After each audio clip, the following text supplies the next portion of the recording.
Ladies and gentlemen, Welcome once again to the TangentCast. We're all melting. pretty much it's the melt edition. yes. We are ice cream that have been left out in the sun and is now transforming it into a pile of goop. Pretty much. It's very hot today, is basically what we're saying. Yeah, they probably got that. Yeah. I feel like our metaphor was tortured enough that they would get that. Yeah. So, apart from dying, How have you been? I'm pretty good. Yeah? Yeah, just Busy? Long laundry list of reviews coming up. Oh dear. They can't see the nodding, but they can. All the reviews. Yeah, it's not just the reviews though. It's like the PS4 Neo thing came out at the same time, and I was like, "That's great," he said with a throbbing vein on the forehead. And as you probably aware, I've also been speaking to the Vulkan guys, and they've really liked the question. Basically, lots of spinning plates. Yeah, and I'm like, juggle, but I really suck at juggling stuff. I've never really been good at that. No, I'm not very good at juggling either.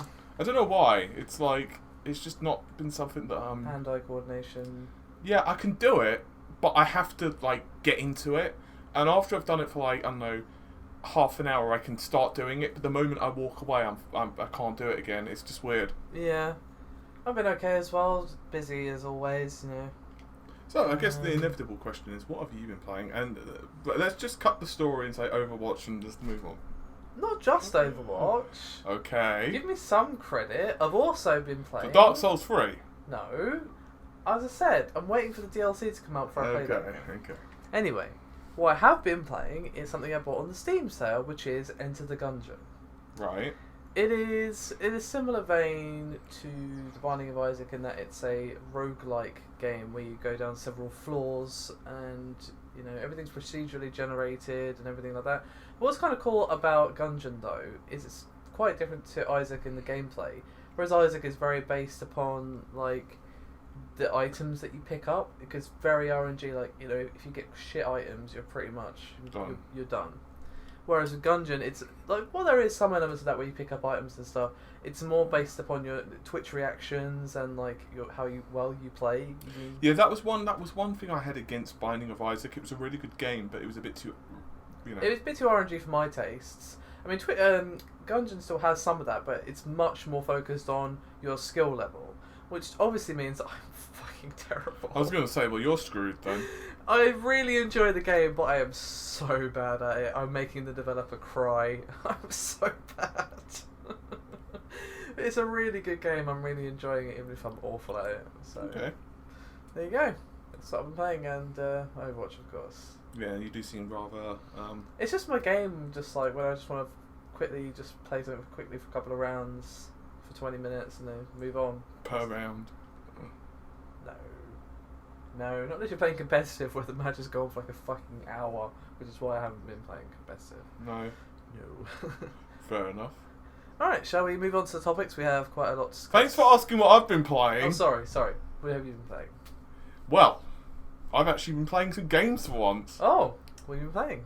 Finished Doom. Mm-hmm. Which was really good. Did we discuss that last week? Can't remember, but I finished Doom. Okay, what else? I've been playing Street Fighter 5 a little bit. Alright. I like the game. Not a proper story mode yet? Yeah, it's in, but I've not been playing it. Right. Street Fighter 5, I like the game, but every time I play it, I get way too fucking angry. It's not that I lose that pisses me off. It's the time in between matches. It's way too fucking long. Oh, yeah, I remember you The loading time, it's like, for example, you press a button and the loading times are fucking atrocious. You'll get like a match and it'll be like, connecting takes like 30 seconds to a minute at times. I had 2 matches in a row where I chose deliberately a 4-bar connection or above, and I'm not joking, it was like underwater. I lost against one guy because it was literally about half a second won, but to say that I won is there was no skill in it. I just literally just kept jumping and just mashing one button because it was so laggy. That was all you could do. Yeah. And there's been other times where the grinding to unlock the characters, buying them and stuff, it's just, the game itself is great if you've got the willpower. I think if you're like a part of a competitive scene, Like, if you know like loads of people around you that's playing it and you can play locally, it's excellent. But playing online, for me especially, there's too many people. For example, you'll play against one person and you'll either win and they'll just quit out, which means you're going through the grind rather than the best of three, or they'll win and they'll just quit out, or you'll fight them and then the first match is absolutely fine and then the second match is way too laggy, and I'm playing on Ethernet on 120 MB connection, so it's like, come on now. Yeah. And that's with people within the UK as well. Yeah. I mean, that's German. But you know, the lag doesn't piss me off though. The lag actually isn't as bad as the waiting time between matches. It's torturous, and the loading times, like, it's just little things like, even when you've won or lost a round, it's the time of it calculating the points, it going to the next screen where it tells you won, the character's quote come up. You just like, I don't care, I just want to skip this to get onto the next fight. Yeah. 30 seconds to a minute in between. I think it was Telbiscuit was saying around launch that, you know, he's loading it off an SSD and he's sort of getting there. So it's like, these loading times are like, they're pre-baked in. Yeah, it doesn't you matter. can't do anything about them. And it's absolutely torturous because... Which is really silly. Yeah, it's torturous because, for example, I don't care like if I win or lose, because I'm not at the skill level where I care at the moment. I'm still trying to learn the game. But the torturous thing is, it's like, if I win, like even if I win, just watching the points go up, just so I can get to the next fight, so I can rematch the guy. It's just like, come on now, 30 seconds. You know, if it's the same opponent, the loading time shouldn't be as long because it's already loaded with them, right? I don't have a clue, but it's really irritating. Yeah, Capcom have bungled Street Fighter 5 in so many ways, to be honest. It's a really good game, and I really enjoy it once I'm into playing it. But the idea of playing it is the torture. But aside from Street Fighter 5 and playing Dark Souls 1, how are you finding that? I like the game a lot, actually. The problem I've got with Dark Souls is after playing Bloodborne, which I'm actually juggling at the same time, the combat feels really sluggish on Dark Souls. I have to say, like, I haven't played a huge amount of Bloodborne myself. It's on my list. I do want to play at some point. I went back to Dark Souls 1 after I completed Dark Souls 3 for the second time, and I just don't know if I can go back to Dark Souls 1 now. The combat, it honestly feels like you're going through syrup in comparison to how smooth Dark Souls 3 is. I haven't played that much Dark Souls 3, but I've been playing a lot of Bloodborne again. And I got to the Nightmare Mensa, I won't mention anything else. And I've been really tempted with the DLC, because I don't want to complete the game without the DLC, because it just... I'm not sure if you can get to it from a New Game Plus or not, so it's probably best you don't finish the game. Well, I also... Until you Google it, at least. To be honest, I'm also one of those people where, unless the DLC is a continuation of the original story, if it's a side part, I always like to complete the side parts before the main game. It's just how I am. It just is me mentally. It's like, if it's a continuation of the story, then that's fair enough. But other than that, I just like to explore everything before I fight the end boss, kind of thing. Yeah, that's fair. So I've been really enjoying Bloodborne. And aside from that, I've been playing a little bit of more Quake 1. Old school. Yeah, to be honest, what I do is, because it requires like no processing power at all, I'll just load it up if I'm exporting a really long video, and I'll just like I'll just be playing Quake in the background. I'll just be playing Quake while I do like sort of low power indie games you can just play while you're exploring. Yeah, I'm really enjoying Quake though. It's like, it reminds me just how well designed the game is. Well, it's a classic for a reason. People still play like Quake 2. Let me know if you've played Quake 1 or 2 in the comments. I haven't played enough of Quake 4 to make the question, but if you've played Quake 1 or 2, which setting do you prefer? Not which gameplay, which setting?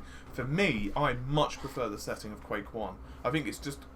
It's this mishmash of levels that if it was a real place, if it was a real world, the level design would make no sense. Like, no sane individual or architect would have any location that looks like that. But in the game, it just works so well. For example, if you can rocket jump, you can skip, like, in some cases, a third or half the level. And it's just so well designed. Anyway, we're probably going a little bit off topic. Yeah, we should go to the topics, because we do have quite a bit to discuss today. So I guess we should discuss the PlayStation 4 Neo first, since that's our big reveal that just happened. Yeah, so basically... I did do this as a video, and I'm going to be doing it as a proper in-depth analysis. But for those who've seen my Scorpion video, which is currently the trailer, I believe, on the channel. It is, yeah. Yeah, you know that it takes me a while to do that, and by a while I mean it's going to be a long time. I mean, that took you about a week or so to do the Scorpio video, I believe. Yeah, it's basically that between tears. Yeah. So I'll like have a little cry in the corner, then go back to it because of how long it takes me to do the research. Fortunately, I can transfer a lot of that research to the PS4 Neo because obviously, you know, like I was doing research on little things like what the sales of 4K televisions were and the predictions were in the future, so that was fun. But yeah, so essentially with the Neo, all the leaks we'd heard regarding the performance are pretty accurate. Well, that's always nice. Yeah, and it also made mention that Sony believe that if you're having problems hitting 4K resolution, they would suggest that you do other alternative rendering strategies, which is like checkerboard rendering and other bits, just basically to try and save processing power. Right. And they're saying that essentially, let's say you're running a game at 30 FPS at 1080p on the vanilla system, you can't run the game at at like 4K, but have it dip below 30 on the full system. Right. They're not going to let you do that. Yeah, they have said that already, that they want to have good performance still on the PS4. But the really weird thing is, though, in their own documentation, they want you to, I believe it was a minimum of 1800p, but... That's a bit of a strange requirement. Well, it's an upscale. Essentially what they're saying is that if you're doing 1440p on a large 4K television, this is their words, not mine, they don't believe there's enough of a visual upgrade from a user who's running 1080p on a native 1080p television that's large. So they want a profound visual upgrade. The problem I've got with all of that is that the GPU performance is around 2.25 times faster. I'm slightly rounding that up, than the vanilla system, but to run 4K pixels over 1080p it requires 4 times the GPU performance. So what I suspect... I was going to say, there were people doubting that the Scorpio could do 4K, like true 4K, and yet the Neo is not as strong as the Scorpio, and they're saying about 4K? I mean, what they could be doing is some alternate rendering techniques, like, as I said, checkerboard rendering, which was actually pioneered by Ubisoft for, you know, Rainbow Six. And ironically enough, they actually created this. It's based upon, they actually used the technique that Guerrilla Games were using for Killzone Shadowfall, which I can't remember the name of, but I did cover it in a video. Temporal resolution, I think it was called. Yeah, where it wasn't actually at that resolution. Yeah, what it does is it uses it uses basically half the pixels horizontally from the previous frame and amalgamates those with the next frame, and they use that as inspiration for the checkerboard solution. And basically what the checkerboard solution is it partitions the screen into different portions, and it will render those portions individually and then assemble the full image. And if it's done correctly, in theory it saves memory bandwidth and performance. The problem is, though, I still question how many games are truly going to hit the full resolution. I mean, as I said, the Scorpio is a beast. And it is. It ruffle stomps the Neo. Yeah, and I have doubts about the Scorpio being able to do true 4K on the high-end games. Yeah. It won't be able to. It just won't. I mean, on the high-end games like, I don't know, Dark Souls 3, for example, because we're just talking about it, you're going to struggle to hit 4K on a game like that on a high-end system, and I mean top tier. You're going to struggle, and while the Scorpio is good, even Rise of the Tomb Raider. I mean, Rise of the Tomb Raider DirectX 12, it takes a lot of performance. Yeah. I mean, the RX 480. That's not really that new, not really. Rise of the Tomb Raider RX 480 on the DirectX 12 rendering mode, you can get around, I think at 1440p, and this is me remembering this, so it might be a bit off, but I think it was around 40ish frames a second. Maybe 40. Let's go with 40 to 50 frames a second.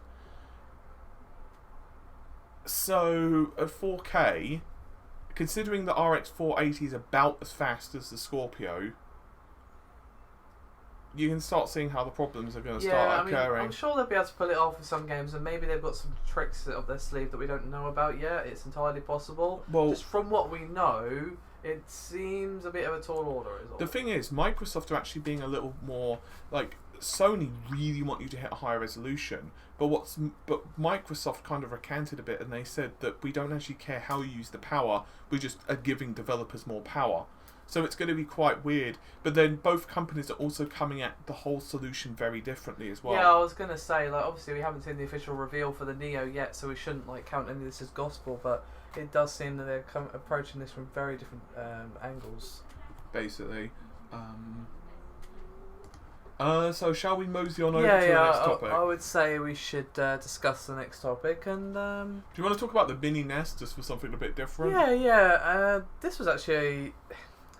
See, Nintendo went and did a Nintendo, basically. A bittersweet symphony. Yes. That's Nintendo. Where they revealed something really cool, one unexpected, and then immediately the next day they made it seem less cool. So basically what it is, you know, if you want the full details, go watch my video. But basically it is what it says on the tin. It is a mini NES. It pretty much fits into your palm of your hand. Apparently you can just hold it like that. And, you know, has like HDMI support and all this other stuff. The weird thing is in the UK it doesn't come with the charger to actually power it, but apparently it's just a micro USB that you're going to have for your phone anyway. So who doesn't have a micro USB charger these days? And it comes pre-baked with 30 games, and that's it. Now obviously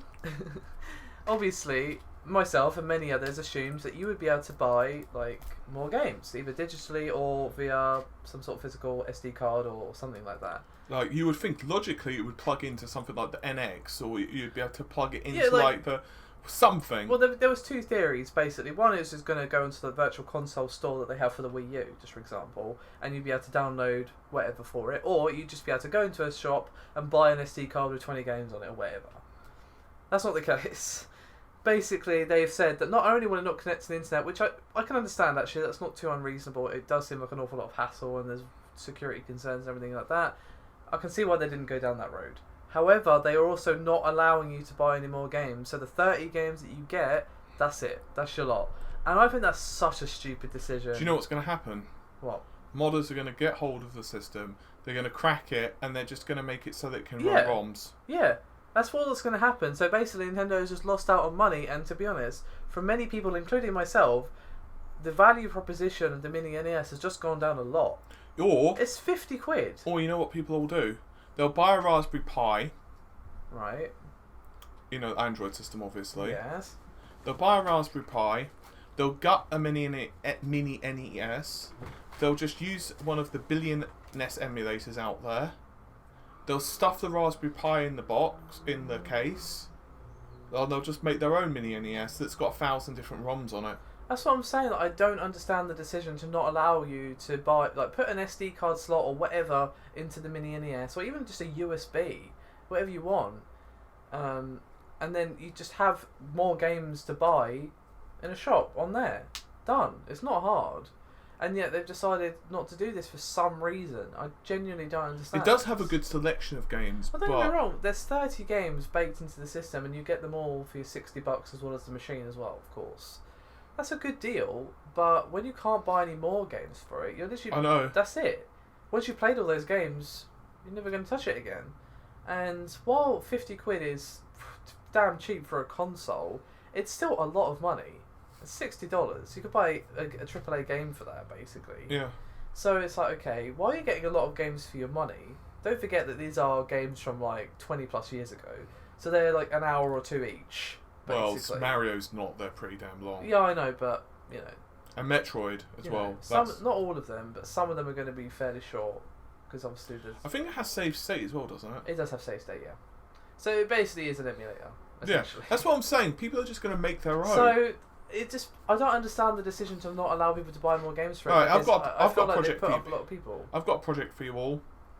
Go in, dump the system's OS, and then just hack the damn thing. It's going to happen. It's going to take people maybe a couple of weeks to do this. Because it's not going to be that secure, and even if it is that damn secure, people have just... That's why they haven't allowed an online connection, but people are going to find a way around it anyway. You know what they can do? They can just, if they really wanted to, they could just damn well open up the damn thing. I mean, some guy with the Sega Saturn, he's made his own way of... he dumped the... There's a microchip which controls the CD controller. Right. So what he did is he couldn't. I can't remember the exact details, but basically he couldn't clone it because of the way that the chip was produced. He said he couldn't read it manually. So what he did is he created an exact duplicate circuit, and essentially, as the data was being transferred from the chip to the Saturn, it would interrupt and went into his circuit, so he dumped it that way manually. And people find a way to do it. That's the thing. That's what I'm saying. Like, so I really don't understand this decision from Nintendo. And as I said, I feel like this has taken the value of the thing down a lot. Yeah, the circus of values. Indeed. Anyway, we should move on. We've got a lot to talk about. So, what next? I'll let you choose, so I chose the last two. Bit of an update on CSGO. Valve are finally cracking down on it now that their irons are in the fire, so to speak. Their balls, more like. Yeah. So Valve are cracking down on them using the Steam API to connect to these websites, which is good. It's a bit annoying that it's taken them this long to do it, but never mind, at least they're doing it. And Twitch have also banned gambling sites from Twitch. What, were you opening packs and stuff? No, because that is a part of the game where you just open loot crates. I don't think they're going to ban that, because that's just a part of the game. Right. What they are banning is gambling on these sites with CSGO skins. Right. That is banned, because people used to stream that. Right. It's like half this controversy is people streaming and YouTubing that and then not telling people they own the fucking website. Right. So yeah, that's basically the TLDR of that. So it's good. I mean, it always annoys me that, you know, it always takes something, a catastrophic PR disaster for a company to do something that should have been done years ago. But at least it's been done. It's better than nothing. Indeed. Alright, so next thing then. You choose one more, because I chose. Alright, bit of an update on the FTC as well. You might remember a while ago there was a whole thing about Warner Brothers paying people to say nice things about a good game for some reason, Shadow of Mordor. I don't know why they decided to be so underhanded considering the game was good, but... I honestly think it was a PR company that was representing them. Regardless... I'm not trying to defend Warner Brothers. Regardless of that, their reasoning, baffling reasoning, they have been slapped on the hand by the FTC. They've been fined, I think. Don't quote me on that. I can't remember off the top of my head. But one thing they have done is basically said, don't do it again. And now they are under sort of contract or oath or something with the FTC that if they do any deals in the future, they have to make sure that the people they work with are disclosing. And a lot of people got unnecessarily caught in the crossfire from this because, you know, it came out that a lot of people had taken money from Warner Brothers. But the thing is, people like PewDiePie, his content, I don't enjoy it. I'm not going to lie. I don't enjoy his content, but that's beside the point. He was actually one of the few who did disclose. I don't like his deal. content, but I like him as a person. Yeah, when he's not playing the character of PewDiePie, he's fine. But the character, I can't stand it. I'm not going to lie. But he was actually one of the very few who did disclose, and yet he was named because of these websites trying to get clicks. Like, oh, PewDiePie's done something bad. I know, and loads of people were doing that. He's actually one of the few. Do you know who what I did thought was really wrong as well? What's that? People were writing to PewDiePie, like these websites, Kotaku and all of the normal websites. I was going to say something else there, but I'll be nice. So anyway, they were all writing to him. I think it was The Verge as well was one of the most guilty. But basically, they're writing to him like, what's your comment on this? What's your comment on this? Trying to get a comment from him exclusively so that they could get more clicks to defend himself. And he basically told them in the video to go fuck themselves. He said, I've got my own audience of 60 odd million or 40 or whatever how many million he's got. He said, I don't need you. I'm bigger than you. So I'm saying, like, PewDiePie's business is fucking, you know, it's huge. Yeah. I'm like... He could eat up these websites for breakfast. Yeah, he basically could. One of my favourite comments was when he got kicked out of his apartment, I don't need you, I could buy this place. I know, that was great when he got kicked out of his Brighton flat. He's like, I don't need you, I could buy this place. I was just like, yes! I've got to say, that was pretty great. And I was just like, fuck you to the landlord. I was just like, damn, PewDiePie, throwing the gauntlet down. Oh man, that was so good. Yeah, it was pretty great. Yeah. It was pretty great. So, well, I'm glad that this has come out. I mean, to be fair, when these deals were made a while ago, when did Super Mortal come out? Like 2013, 14? 13, 14, I don't remember. I think it was 14. It was around then that people. It was 14. It was around then that people were still not super clear on what disclosure. It was 14 because 15 is when they cracked down. Yeah, so back then it was still a little bit unclear as like for some people. I mean, for a lot of people it was very clear, and I've always been of the opinion that look, even if it's not against the law, you should still say from a moral standpoint. But let's not go down that road. A lot of people weren't actually clear that look, you need to say more than just put it in the description, which is what PewDiePie did. The FTC have said that that's not enough, but he didn't know that. Is my point. And it was enough back then, though. Yeah. But FTC have said now that it's not enough, and he has come out and said, look, you know, this is how it is, which is fair. He wasn't aware. That's cool, but you know, a lot of people are not aware that they should disclose it all for some reason. Which I mean, as I said, from a moral standpoint, you should just kind of anyway. But at least now people are aware. There's no excuse now to not be aware that you should disclose when you've taken money from a thing. Like, I've been paid to make this video. Not this video, obviously, it's a quote, but I'm just saying, you should always say, no matter what, even if it's not against the law, just fucking say it. It's not hard. And I'm just glad now the FTC are just smacking people on the wrist and going, no, don't do that. Well, this is the issue when websites do this stuff. Or anyone does this stuff, it ruins it. It makes it so legislation has to come in rather than the industry. We shouldn't have to be told by legislation to do a thing that we are morally obligated to do. Yeah, it's like what you don't want is more red tape. Yeah, I mean, like the law does need to change because the law is so far behind. It's a joke. The law does need to change. What we don't want is for them to go overboard, which they are prone to doing. That's what I'm saying. And really restricting people on what they can and cannot do in terms of promotional deals and stuff like that. That's what we don't want. So, just, you know. It's like everything, though. This is completely off topic, but as a reviewer, some companies allow you to buy samples. Oh, they used to, yeah. Yeah, well, no, some companies still do. Okay. At a discounted rate, because the review samples that they send to reviewers, which typically... They're very limited, yeah. Yeah, they're very limited. But unfortunately, very few companies are doing that now, because what's happening is the review websites would be getting the samples at a massively discounted rate. They'd be getting them at cost. So let's say, for example, normally by the time it goes to the retail, they'd ship it to the retail at like $250, and the retailer add another like 50 or whatever to markup. So let's say you buy it for $300, and realistically at cost it's like $200, just for sake of argument. People will be buying them, telling the reviewers, oh yeah, I'm going to be reviewing them, but then they just didn't, or they'll do it and they'll do a crappy job, or they'd just be flipping them again on eBay. Basically, they're just gaming the system, and now a lot of companies don't do that. Yeah, basically. So, because we were speaking to a couple of companies the other day, and they were like, as with everything in life, the minority ruin it for the majority. Yeah, basically. It sucks. Yes, it does. Anyway, that's that done, so shall we move on? Sure. Want cheese? Vulkan stuffs. Alright. Well, you did the video, and then I can continue it. Oh, yes, that's this stuff. Right. Basically, that stuff. You did a video benchmark-wise I did. with Doom using Vulkan. Yes? I did. With the RX 480. Yes. Actually, I'm going to be doing it with 1070 as well. Sweet. Yeah. And which we've actually been filming today. Well, hey. Which took a long time. It did. Which made us cry. Yes. Yeah. Filming takes a long time.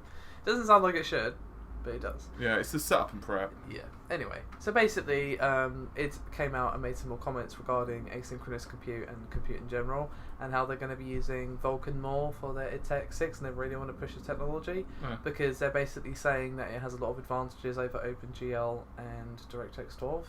It does. And I was just saying mostly in this video that id are known for their use of technology, because back in the day of like Doom, they were seen as geniuses for how they managed to pull that off with the technology they had at the time. So they've made a name for themselves by they're on the forefront of development technology and stuff like that. So when they're saying we want to use Vulkan because Vulkan is best, basically, I'm paraphrasing massively, obviously, they didn't say that.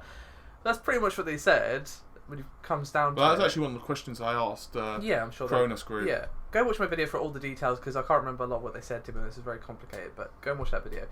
So to have id, the guys who are known for being at the forefront, say, Vulkan is where it's at was just like that just pleased me greatly, because this might mean that more people will start to use Vulkan, and might see a sort of alternative to DX12, which we definitely need. Although, to be honest, as I also pointed out in the video, not that many games have even utilised DX12. A few are, but it's taken a while. There's a few. But to be honest, in my personal point of view, I feel that for the industry, Vulkan is the better option. Unless you're locked into Microsoft's ecosystem, like for example, let's say you're creating the next Gears of War, because obviously it's never going to appear on the PlayStation 4 or Linux. Yeah. You're always better to use Vulkan because it runs on everything. It runs. I mean, you can theoretically, you can run it on Windows 7, Windows 8, Windows 10. You can run it on. You can run it on Steam. You can run it on Linux. You can run it on. That's what I'm saying. Like, given the concerns about the Windows 10 closed garden nature and the UWP concerns and everything else, Also known as a load of bollocks. to have Vulkan be mainstream, so that you aren't necessarily always going to have to be on Windows 10 to play the latest PC games, is going to be an advantage until Windows 10 sorts its stuff out. Yeah, and I've got to say that Vulkan performance is bloody impressive. Yeah, I mean, from what you've shown me and from what I've seen elsewhere, it does. 120 frames a second on RX 480. Yeah, and the 480 is a really good card, but still. Well, even at 1440p, you get 78 frames a second. And I was like, wouldn't mind some of that. yeah, I was like heavy breathing. Yeah, slightly off topic, but I'm actually considering a 480 for an upgrade for my PC. So Really? Yeah. Yeah. Okay. There you go. Yeah. So, do you want to finish up? Yeah, might as well go through the RX 470 and 1060. Yes. So the RX 470 is the little brother of the 480. Has obviously a little less power, about 2048 shaders, slightly lower clock speed, but it's going to be 4 gigs of RAM, but it's only going to be $150 US. Holy damn, that's impressive for that price. Yeah, and the insane thing about that is theoretically, if you were to be able to clock it a decent-ish amount, like with the third-party coolers, theoretically, obviously I don't want to say anything until we get the final versions, but you would be able to ruffle stomp 1080p. That is really nice for, like, if you want to get into PC gaming cheaply, that's really nice. I was actually saying in my 480 review, which I'm still finishing off, I'm finishing off bits of text, there's something really dirty and like, it's like satisfying and dirty about playing on the RX 480. It's like, you feel like this card, which costs like £200, shouldn't be able to do what it can. Like, for example, my genuine question is, how the hell have they managed to squeeze out so much performance and then not charging like 400 quid for it? Just because of the die shrink and all that stuff. It's just impressive. It's really dirty because, for example, I mean, Witcher, 60 frames a second at max.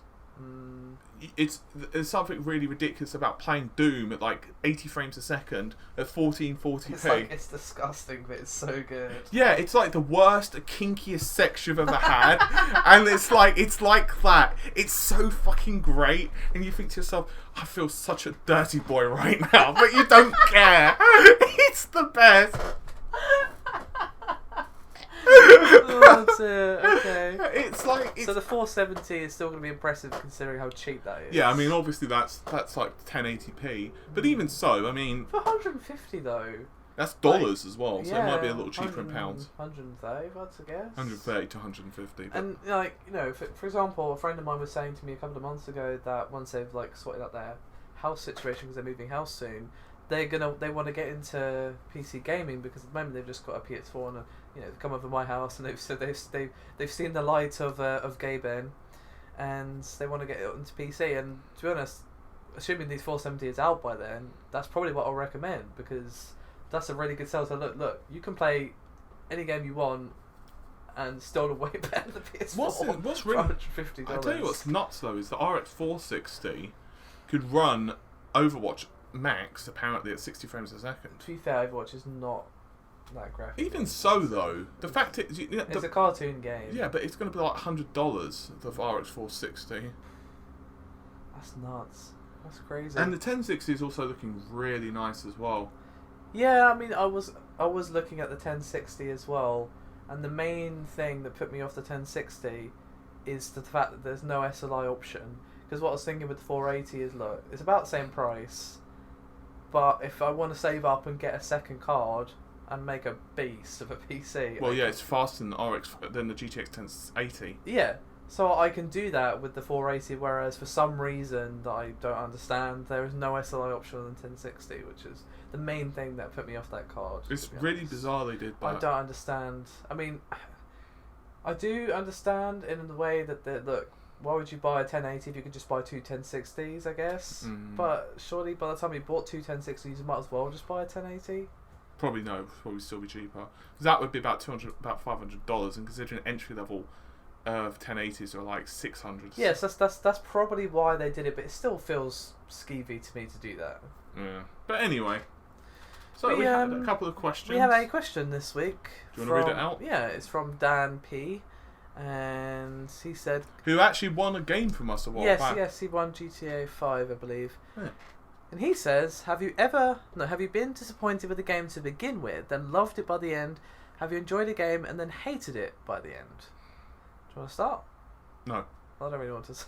I don't really know the answer. A game that I was disappointed with... Final Fantasy 7. What, at the start? Yeah.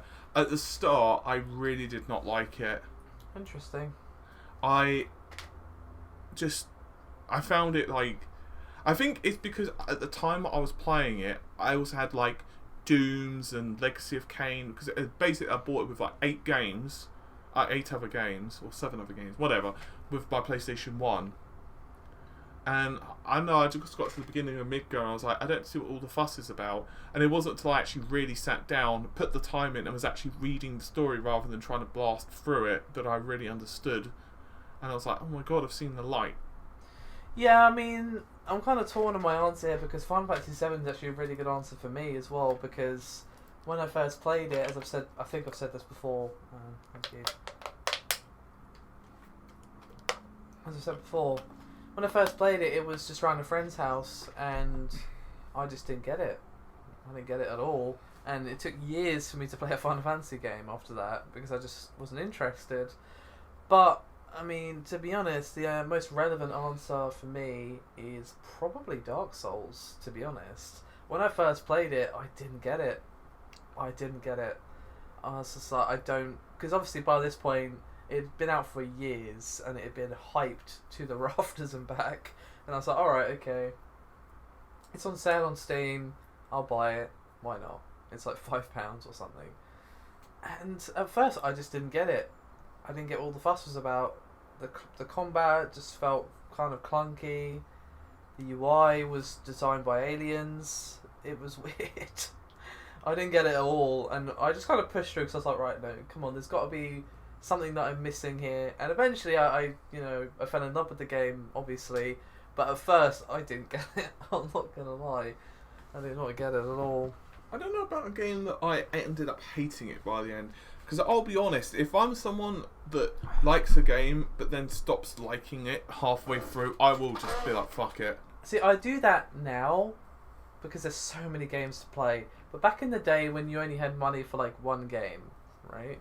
Yeah. You would play it even though you didn't like it that much because you paid money for this, damn it. Maybe a couple of, oh shit. There was, Sorry. I think one of mine, there are a couple, but one of the ones that really stick to my mind, I think it was Dragon Quest, one of them, because it had a timer in it, and it was an RPG. Okay. And I really liked the game initially, but then when I kept seeing that timer tick down, yeah. I don't know, I just can't deal with stuff like that. Yeah, I will admit, as much as I love the original Dead Rising, that timer needs to go fuck Yeah, yourself. actually Dead Rising 1 as well, that probably is one that I hated. I really liked it at the beginning, and then the game was just like, there was a couple of parts that really way too pissed me off, and the timer was also just... I can't deal with games on timers. I just want to enjoy it. I want to be able to go where I want, make mistakes, yeah, I know what you explore. And I don't, like now I don't explore anywhere near as much as I used to because I don't get as much gaming time. But even so... Yeah, I mean, the game that I enjoyed at first and then really... I don't know, hate is a bit of a strong word, but I definitely didn't enjoy the entire experience. I disliked it by the end. Is a PS2 game by the name of Gun. I heard of that. No, I bought it completely random from like a bargain bin or something when I was in university, and the premise of the game is that like you're a cowboy. It's set in that period. You know, you're on like some sort of revenge quest. I barely remember the story, to be honest. And it started out really promising, like, yeah, I'm a cowboy, this is awesome, I'm like shooting down guys with my 6-gun and stuff. And it rapidly became obvious that this was a one-track game with very few feathers to its bow. It had very little to offer. Like, the gameplay became very monotonous, the areas were very linear, and the whole thing was like 5 hours long. And at the time, this was PS2 era, you know, when games were like 20 plus hours. And yeah, that 5 hours taking that same period of my life, I had played Okami, which my first playthrough was 45 hours long, and this game was 5 hours, and I was like, the fuck is this? Yeah, it's like, Bill. You know, 5 hours is short. Even by today's standards, 5 hours is short. Yeah, you know? it's like nowadays games are like at least 20 as well. Well, 5 of that is about updates, but still. Well, most games now are 10 to 15 hours long. 15 seems to be about the standard sort of base point. Yeah. About that. Yeah, so even though I didn't pay much for the game, I was still really disappointed by it because it sounded like such a cool premise. And I didn't realise that what I wanted from that game existed in another game that I didn't know about at that time, which was, of course, Red Dead Redemption. So while I didn't hate the game, I was very disappointed. You do realise Red Dead Redemption was, completely different genre, as like generation and stuff.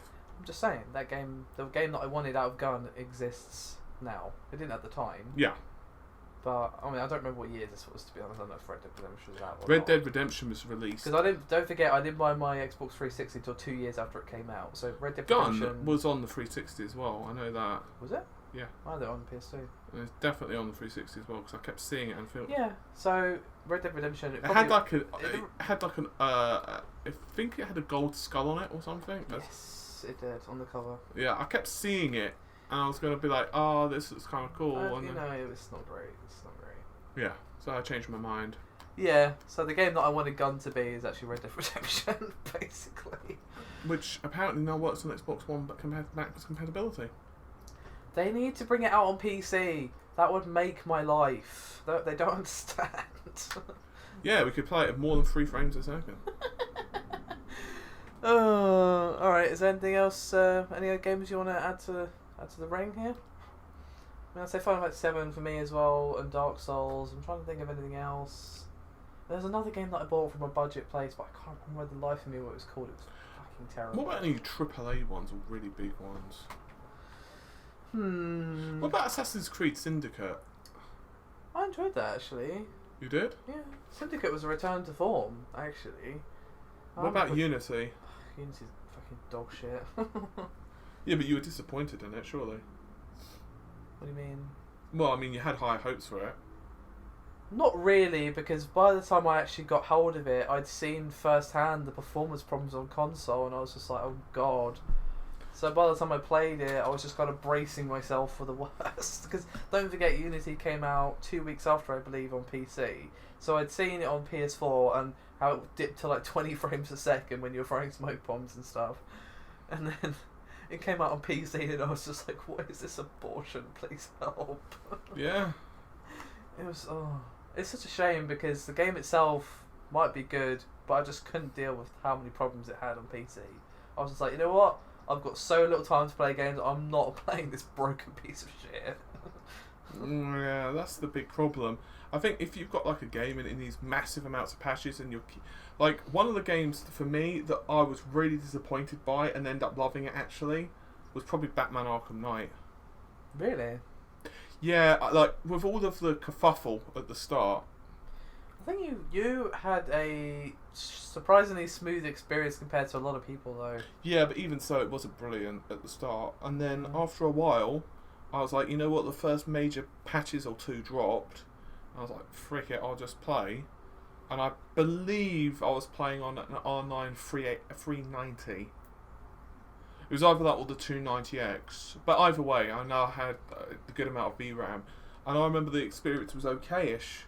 It was... I mean, now it's been patched really well, and I was testing actually with the RX 480, And quite often I was getting 100 frames a second. Yeah, no, it's much better now, but it should have come out like that in the first place rather than the train wreck that it was. But I actually really liked it. Yeah, I mean, these are two games though that were mired by performance issues, not really any issues with the game itself. There were some bugs, but yeah. I mean, I didn't experience it myself. This bug in the Unity. There's a bug where your father's face literally isn't there, and it's just his eyeballs and his mouth. I know that was a meme for quite a while. It's someone's avatar on this forum I used to be on a little bit. It makes me laugh every time. That must be, eyeballs staring into your soul. That must have been really horrifying for Ubisoft. How did that get past testing? What's quality testing? What is quality testing? That's my point. Oh man, so good. Oh, I mean, this isn't a game that I loved. It was just very disappointing on release, and it was very recent, called Slain, and it just seemed like heavy metal the game, and it was just really just not that great. Really? Yeah, the aesthetic was really awesome, and the music was really cool, but the gameplay was just not there. It's a shame. Well, like, it was expensive, it cost me like £10 or something, but still. Yeah, but you think to yourself, but this £10 could go towards something I actually I could have enjoyed. bought some food with that. Some good food. Like a nice curry or something. Or a pizza. Mm. Not like I can eat pizza nowadays, but in theory, I could have bought pizza with that. Yeah, I'm just thinking of all the stuff I could buy with £10. Like what? Okay, let's just be realistic. It'll probably just be, rice and chicken. Exactly. I swear to God, I don't even... The amount of bloody rice and chicken, sweet potatoes and beef and fish that I eat. I think I must feed like 3 families. I was going to say, you by yourself eat enough to feed at least 2 families. I don't know. I actually haven't calculated in terms of quantity how much I eat. You eat like 6 times a day. Most people eat 3 or 4 at most. I myself eat about 4 times a day, but they're smaller meals. I think... I don't know, sometimes I do eat 7, but at the moment I'm cutting. Yeah. In the morning you'll be like, yeah, I just had 12 eggs in this omelette. A whole pack of eggs in one omelette. And I'm like, for most people that's like... And oatmeal, don't forget the oatmeal. And then that's like, for most people that 12 pack of eggs is like their breakfast supplies for the week. And you're just demolishing it in one omelette. And then you've got a bowl of porridge on the side and a cup of coffee.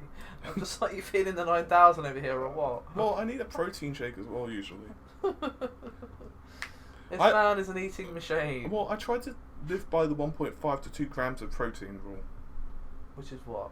Essentially, if you weigh like 100 pounds, you eat about 150 to 200 grams of protein. So it's a 1.5 to 2 ratio. I see. What? Nothing. Anyway, we should probably It's like when we were in Tesco's the other day, and I was like, yeah, this packet will probably do me for like almost all the entire day. Yeah, and it was this 1 kilogram thing of frozen chicken. There's breasts as well, that's the thing. And I'm just like, Bill, that's like 2 or 3 meals. Exactly, and I'm eating 6. So you can see how the problem lies. Yeah, but you should be eating chicken for every meal, is my point. I'm not, that's why the other ones would be like filled out with like salmon and beef and... Jesus. Oh, I'm trying to cut... Yeah, we start to see a decline in the cow and salmon's population. We know who's to blame. Well, I've got an appetite. Apparently so. To be fair though, I'm cutting at the moment, so it's not as bad. Yeah, you and your bulking is just like... I don't even know what it is. It's something. It's something.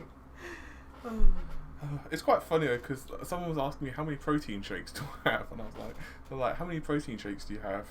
And like 1 or 2 when you work out. I was like, about 6 or 7. Yeah, and then it's like, what, 1.5 scoops of protein per shake, right? Usually 1 to 1.5. Yeah, I use 1.5 myself, but then again, I have 1 after I work out. That's it. Well, And to be fair, I have a scoop of protein in my porridge as well. Yeah, I was going to say. Still. That's about 120 grams right there of protein. Yeah, not bad. Yeah, well, 1 scoop is 20 grams, so 25, I think. It depends on the size of the scoop. Yeah. Anyway, we're getting way off topic. Yeah, we're going off on a tangent. Hence the name of this podcast. So, yeah. Thank you very much for joining us, and we'll see you next week. Bye for now. Bye. Pretty much. You didn't think that was coming, did you? Mm. I meant the viewer, not you. Ah. You were not important in that address. Okay. Okay, just clarifying. Bye. Bye.